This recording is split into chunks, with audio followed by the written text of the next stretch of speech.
Today,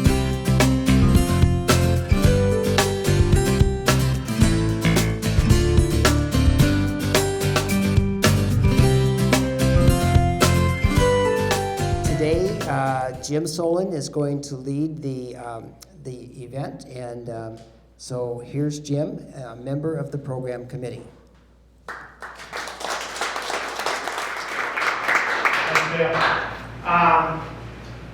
This is a program that we did, I think, about a year and a half ago for the first time of the recent trips, and it seemed to get a lot of interest, so we've done it again. We've got 3 trips over the last year and a half that we've taken that we're highlighting today. Back in fall 2023, a trip to Santa Fe, New Mexico, the October 3rd through the 5th, and Tim Butler is going to talk through that. The trip leaders were Tim Butler, Mark Humphrey, and Ray Peel. And then we're going to go in spring of 24, we went to Page, Arizona, and Dale Lehman, Ruth Caldwell, and I think Tim were the leaders of that one. And Dale will do a presentation of that. And finally, this last spring, we did a trip to Palm Springs. And we were there in February. And Arlene Daigle will do the presentation on that one. So there's a lot, for those of you that went, enjoy remembering. For those of you that didn't, hopefully this will give you a inkling of what you want to do with us with our next trip, which actually is Las Vegas in November. So for anybody that's not signed up, it is available. All right, Tim Butler. Thanks, Jim. Thanks, everybody, for being here. Well, we had a really nice trip to a really beautiful area in October of 2023. Santa Fe is just a gorgeous place, and it's about 7,000 feet, so it's just a great mountain venue. We had 66 members and guests on the trip, 8 guides. We offered 15 different hikes and 2 excursions. Those excursions were to Los Alamos to visit the site of the Manhattan Project. And Bandelier National Monument was we offered hikes there in the middle of the trip. And that was really the highlight of the trip, I think, for most people. I did a screenshot of All Trails to show you just how target-rich an environment Santa Fe is for hiking. You know, those of you that use All Trails, you know that you can just do a search for hikes in a given area, and there are probably 60 or 70 hikes within 20 miles of the downtown part of Santa Fe. The red oval here is the city of Santa Fe, and the blue oval up in the upper left, that's where Bandelier National Monument is, and then the yellow oval is where Los Alamos is located. So that gives you an idea of the travel that we did while we were staying in Santa Fe on this trip. This was our hike schedule. Again, 15 hikes plus the 2 excursions to Los Alamos. We offered those excursions one on Tuesday and one on Thursday. Wednesday was devoted to going to Bandelier National Monument. Just a few words about Los Alamos and our visit to the History Museum there. We had 21 people on the Tuesday and 19 people on the Thursday that went on this excursion. And we visited the History Museum, purchased tickets for an hour-long guided tour of the area right around Bathtub Row. And it was just a delightful, interesting, special occasion. Everybody that went on that trip, that excursion, really enjoyed it. This is a picture of the statues of Robert Oppenheimer and General Leslie Grove. General Grove was the project manager for the Manhattan Project starting in 1942.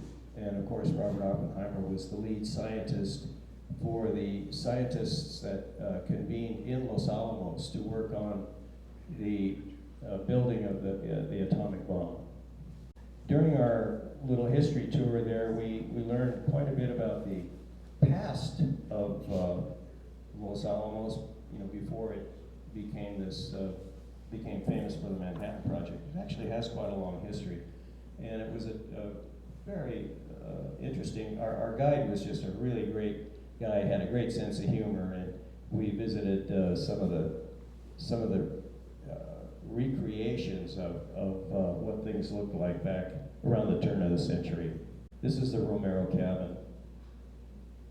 Okay, on to the really special part of the trip, I think. I think everybody that went to Bandelier, and 55 of the 66 people that were on the trip did make it over to Bandelier for that day of hiking. We actually offered several hikes that were in the same area, basically off the Fry Trail from the rim down into Frijoles Canyon to do the what's called the Pueblo Loop, which is a loop of the cliff dwellings that are located in various places around there. This is going down the Fry Trail. We had a bunch of hikers on this trip. Getting into the cliff dwellings, it was a lot of fun. It's so open. You're welcome to crawl around in there. It's quite an adventure. Here's our fearless leader, Ruth Caldwell, peeking out of one of the holes. And if Bandelier was the highlight of the trip, the highlight of Bandelier was going up to Alcove House, which is an amphitheater that's way above most of the cliff dwellings down by the creek. And here's a picture of Randy Park and Susan Hollis getting ready to go. I don't know if you can read the sign. It says, notice, a 140-foot vertical ascent. Those with health problems or fear of heights should not attempt to climb. Close supervision of children is required, and probably close supervision of some of us hikers was required too. Climb on the ladders only. It was exciting. And I would say non-trivial. But bless everybody's heart, we all made it up and down safely. But it really was, that was just quite a fun thing to do. And there's the payoff. That's Alcove House way up above. Wow. That's what we climbed the ladders for. I'd like to give a shout out to the people who really worked hard on this trip. Ray Peel, bless his heart. He was a guide on the trip. He was our all-around Santa Fe information guy. He's actually moved back to Santa Fe, I believe, and so he knows this area really well. Mark Humphrey was the hike director and a guide. Seth Basker, Ruth Caldwell were guides. Heather Davis, thank her for putting together the group dinner on the trip. And Leslie Hawkins did the pre-trip potluck for us. Terry McCarthy, Susan Hollis, and Randy Park were also guides. So thank you all for doing such a great job to make that trip a success. So I was the trip director on the Page hike, and basically I'm on the trip committee, as many people are in this room. The Page hike was a really good experience for me. Okay, so what were our expectations? We previously did a Page trip in the spring of 2017. So this was a redo by popular demand. Page is 384 miles north of SaddleBrooke. It's a nice, comfortable 6-hour drive. The expectations were 65 to 70 degrees, so perfect hiking weather. We expected a low of 35 to 40 degrees, and we expected little or no rain. And it turned out perfectly. So the hiking dates were April 16 to 18. We capped the hike at 90 people, and you cap the hikes based on the number of hiking guides you have available. So we had a lot on this. You're going to see their names shortly. At one point in time, we had 130 people on the list, either as the 90 that were signed up or 30-some that were on the wait list. We actually ended up with 88 in the end. A lot of seniors have reasons why they need to cancel, I found out, basically. But we had 88 people attend in the end, We had great weather, and thank God we had no major medical issues during this particular event. So where is Page? You probably know Tucson is shown in B there, is way south in Arizona, and Page is about as far north as you can possibly get, right on the Utah border. And it was interesting because we had different time zones, because Arizona, you know, doesn't change to daylight savings time. Utah does. And Page is Arizona, so they don't, but the Navajo Nation does. So there was all kinds of time zone issues and discussions along the way. So again, Page is the very top by the arrow there. You can see it doesn't get much closer to Utah than that. So Tim showed you the schedule. I just want to show you Tuesdays, Wednesdays, and Thursdays schedule. And the thing to point out here is there's a wide variety of hikes from B to D.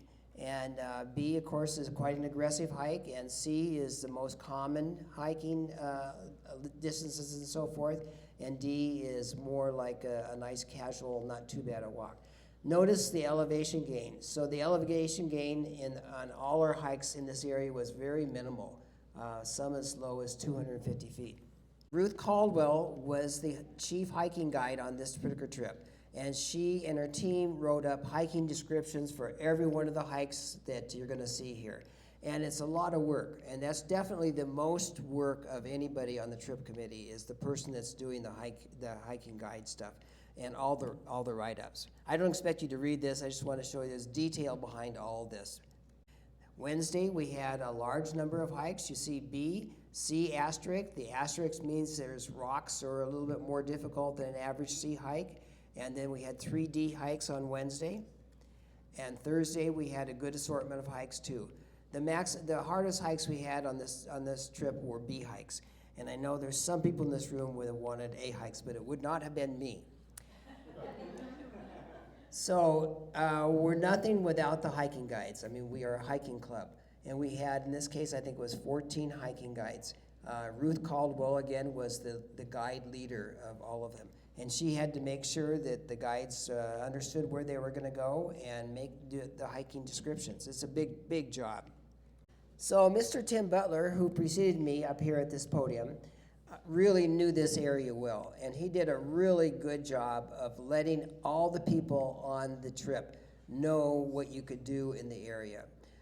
He wrote up a narrative of all these items and contact information, such as Antelope Canyon, Horseshoe Bend, kayaking Lake Powell. Lake Powell's right there. It's really, really close by.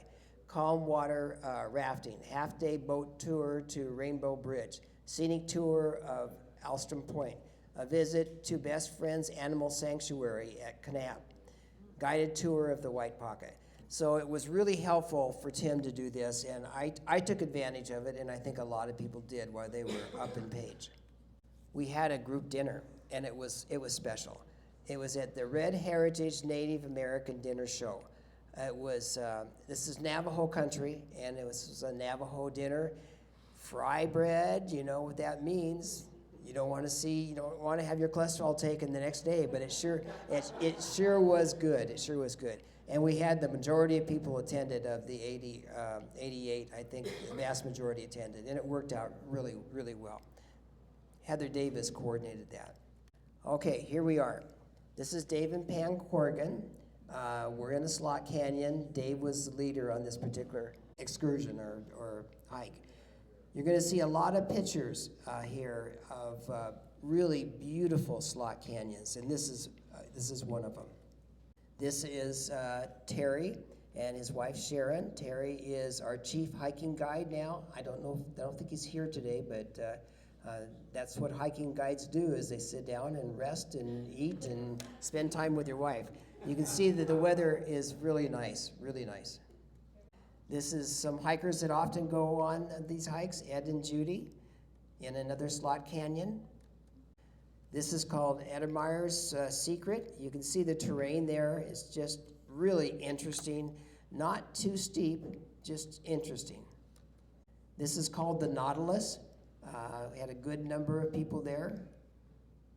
This is another picture of the Nautilus.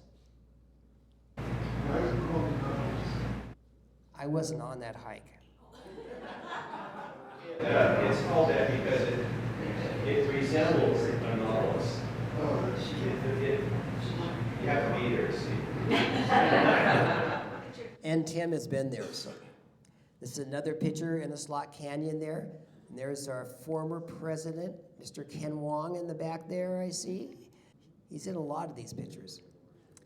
This is called Wire Pass to Buckskin Gulch. This was, Dave Corrigan led this hike. I was on this, and it was a very long slot canyon. It was a wonderful experience. And the elevation gain was minimal on this particular hike. This is another picture of the slot canyon in Wire Pass. And the beauty in this area is just beyond any place that I have ever hiked. Another picture of Wire Pass. I believe these pictures were from Ruth Caldwell. I got them shortly after the trip, so I believe that's who they came from. This is a picture of the mini slot buck tank draw, and this Tim Butler led this hike, and I remember it being very, very enjoyable. Another beautiful, beautiful area. This picture is called Beehive New Hanging Garden, and it's just an area where there's natural foliage that's grown out of the rocks. My wife went on this, and she thoroughly enjoyed it. This is Mark Humphrey with, I think it's 11 women and 2 guys. I don't think Mark is here, but I have another picture that shows his what his interest level is. And I just put this in here because I wanted to rattle Mark's cage, but it doesn't seem to be here today. This is called Skylight Arch. There's Ken Wong on the left there again. The arch is in the background. Another picture, I think this is Nautilus, isn't it? Ed Meyer's Secret. This is Ed Meyer's Secret, okay. The Toadstools, really interesting. I use this picture when you're the trip director. When you're done with the hikes, you get to write up an article to go in the newspapers. I used this picture for that. I thought that was a spectacular picture. I didn't hike the Toadstools, but somebody gave that to me. Another picture outside the Toadstools. This is Lenora and Ed. Another picture in the Toadstools, and another one. Cobra Arch. That had to be spectacular. And I believe we've got our chief hiking guide, Terry, in there with his wife, Sharon, and I think Susan Love, and I think Kathleen Bell. I know Kathleen's here, so yeah. Was it good, Kathleen? It was a very interesting hike because it wasn't really a trail, ever. Dave just had a line laid down in his garden from a while ago, and down we went. And it was challenging, it was really warm as we kept going down. It got warmer as we went down.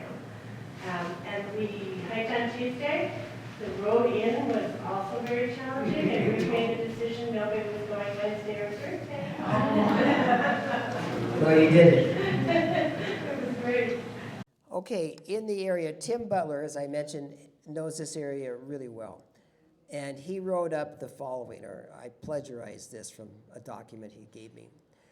Antelope Canyon, the most popular page destination, and I'm sure many people have been there. It was my first experience there. The Navajo tour companies control the area because this is on Navajo land. Therefore, we weren't able to use our guides to lead us through this area. It has to be arranged through the Navajo tour companies. There's 2 major hikes in that area. There's an upper Antelope Canyon and a lower Antelope Canyon. And a lot of people asked Tim, well, which one should we do? Because you have to pay for them. It wasn't inexpensive. And Tim said, I recommend doing both. And that's what my wife and I did. The photographs from this area are, people don't believe it, when I show them. It's just an amazing area. This is some of our team outside the entrance. I believe this is lower Antelope Canyon. This is the kind of scenery you see inside there. The light coming in, and to some degree, we were told when to schedule our trip through, because the light coming in is a really important aspect of it. I mean, how often do you see a slot canyon like that? Here's that Mark Humphrey guy again with 4 women in the picture. So that's one spot where I think they said the stand there and the light coming through, and it's just really spectacular. I mean, that was really the way it looked. It really was the way it looked. It's just really nice. Another picture in there. Did you take these pictures, Dale? I took most of them, yeah. Great.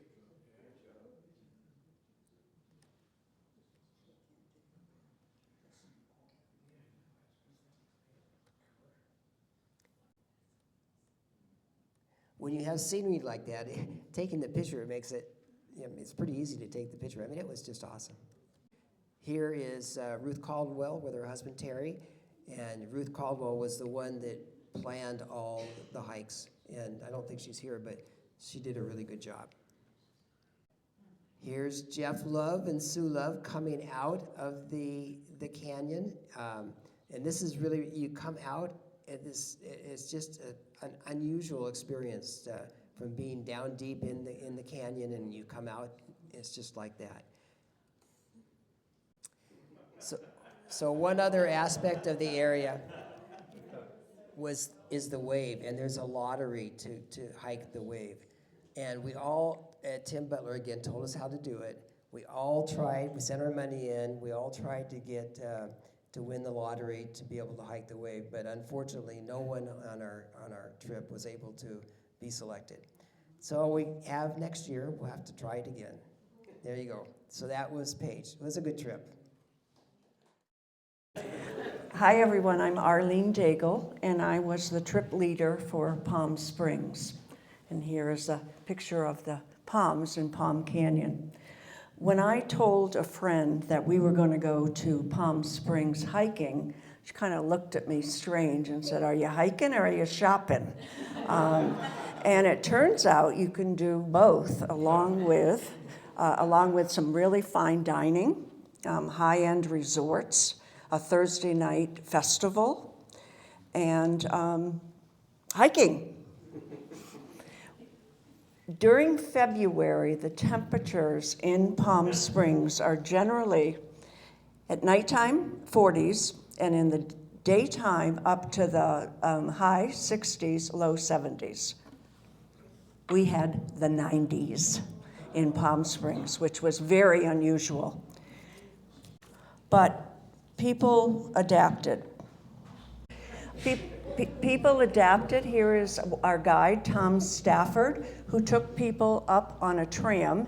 It's the largest rotating tram in the world. It goes 2.5 miles to the top of San Jacinto State Park, 8,500 feet. And there's snow. You can see the windmills down at the bottom. And you can make a snowman. So that was the area with the highest elevation. Another area with higher elevation than Palm Springs is Joshua Tree National Park. And it's named for the Joshua tree, which is an unusual plant, as you can see. It grows native in the Mojave Desert, and they last until about 500 years. And most of them are located in Joshua Tree National Park. There were a number of hikes in Joshua Tree. I particularly like this one. Have you ever been on a hike when someone looks out in the distance and says, "Oh, that looks like a spaceship," or "That looks like a unicorn"? Right here, you're going to see in just a moment, Split Rock, Heart Rock, and Arch Rock. No confusion. It was a delightful hike. The hike leaders were Ruth and Dave, and a lot of scenery packed into a small package. Voila, Split Rock. Heart Rock.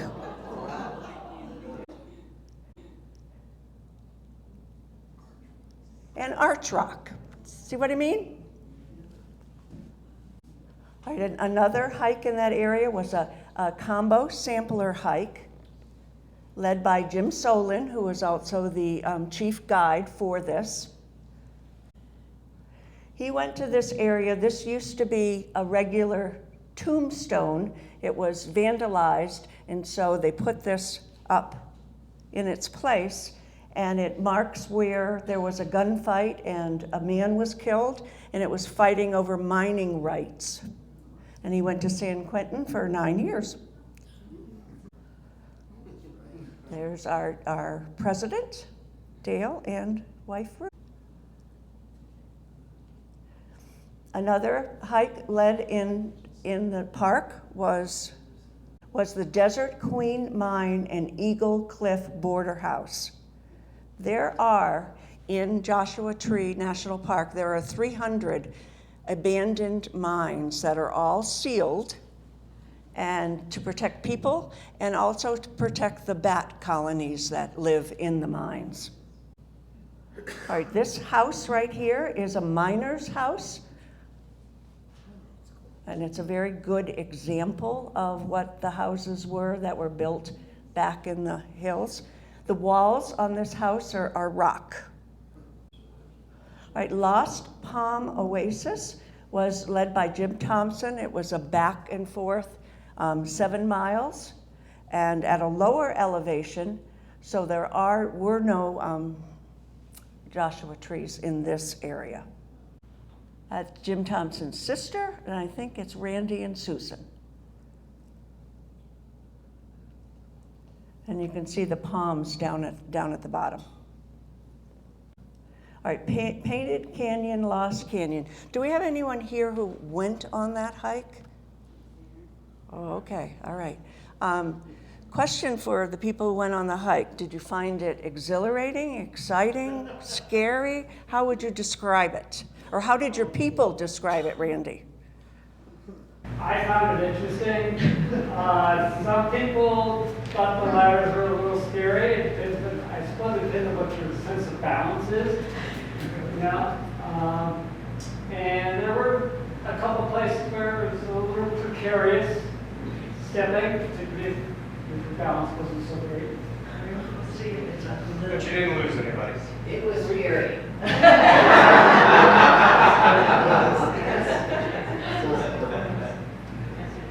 A slot canyon, and they built these ladders to get up the slot canyon to the ridge.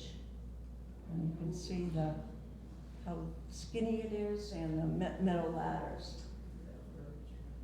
Now this one I think is interesting.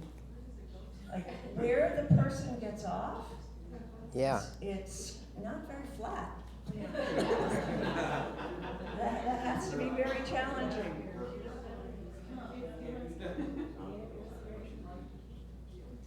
This one, also challenging. Well, the best ladder was the top sprung was broken. Okay, they were metal ladders mostly, one was wood. The top rung of the metal ladder was broken, so you had to step from the second to the top out to where you go. Minus the broken step. I took another hike that day.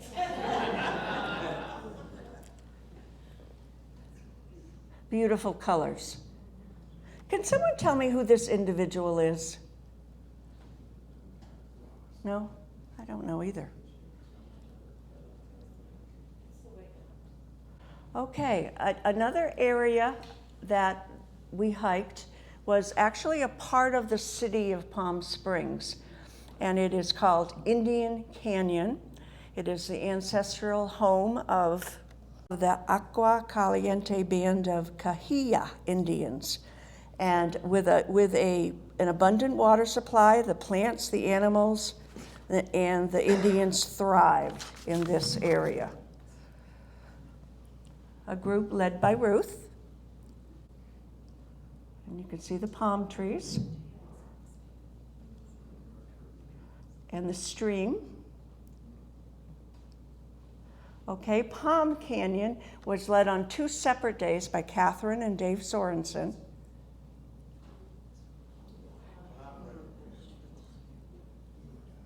All right, here are what I'm told and I've read is the largest oasis of this California palm fan in the world here. It's the only one that's native to California.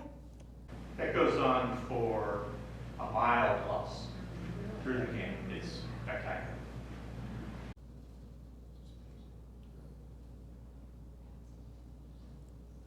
And then the last one, Indian Canyon's East Fork Loop, guide was Jim Solin. It's in a part of these canyons that isn't hiked all that often.